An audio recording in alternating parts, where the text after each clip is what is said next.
the Upanishads in two parts. Part 1, translated by Max Muller, Khandogya Upanishad. Third, Prapataka, 17th Khanda. When a man, who is the sacrificer, hungers, thirsts, and abstains from pleasures, that is the diksha, initiatory rite. When a man eats, drinks, and enjoys pleasures, he does it with the Upanisads, the sacrificial days on which the sacrificer is allowed to partake of food. When a man laughs, eats, and delights himself, he does it with the Stuta Sastras, hymns sung and recited at the sacrifices. Penance, liberality, righteousness, kindness, truthfulness, these form his dakshinas, gifts bestowed on priests, and so on. And therefore, when they say there will be a birth, and there has been a birth, words used at the soma sacrifice, and really meaning he will pour out the soma juice, and he has poured out the soma juice. That is his new birth. His death is the avabritha ceremony, when the sacrificial vessels are carried away to be cleansed. Gora Angirasa, after having communicated this, view of the sacrifice, to Krishna, the son of Devaki, and he never thirsted again after other knowledge, said, let a man, when his end approaches, take refuge with this triad. And thou art the imperishable, thou art the unchangeable, thou art the edge, the prana. On this subject, there are two Rik verses, Rik 8, 6, and 30.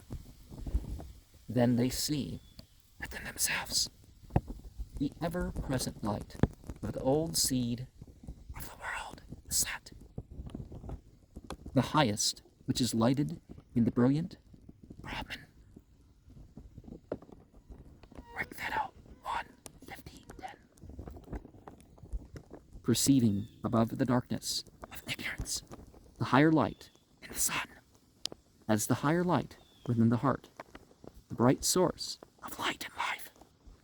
Among the entities, we have reached the highest light, yea, the highest light. And so he doesn't seek the other knowledge, meaning that the rest of knowledge is connected to that. Just like if somebody says all good and truth is promoted by the Quran, well, they don't mean that they don't have some knowledge that's listed more explicitly elsewhere, or that all evil and ignorance is condemned by it. They don't mean that, it's literally standing up against everything and saying yay or nay, but in a way it is. And same things with these other texts. Here we have a representation of the sacrifices performed without any ceremonial, because scripture is beyond the ceremonial. That's an important thing too. Don't just confine it to that, and don't confine it to study and practice and all that to that either. And as it is often represented when performed and thought only by a man living in the forest. The curious coincidence between Krishna Devakiputra, here mentioned as a pupil of Gora Angirasa, and the famous Krishna, the son of Devaki, was first pointed out by Colebrook in his Miscellaneous Essays, Volume 2, page 177. Or is it number 177? Whether it is more than a coincidence, it is difficult to say. Certainly, we can build no other conclusions on it than those indicated by Colebrook, that new fables may have been constructed elevating this personage to the rank of a god. Absolutely nothing of the old Krishna Devakiputra except this. his having been a pupil of Gora and Girasa, nor does there seem to have been any attempt made by later Brahmins to connect their divine Krishna, the son of Vasudeva, with the Krishna Devaki Putra of our Upanishad.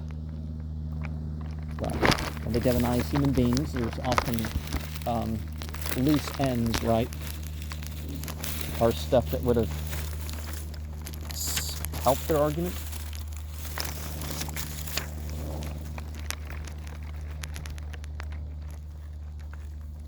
This is all the more remarkable because the author of the Khandogya Sutras, for instance, who was very anxious to find a Srauta authority for the worship of Krishna, Vasudeva, as the supreme deity, had to be satisfied with quoting such a modern contemplation as the Narayana Upanishad,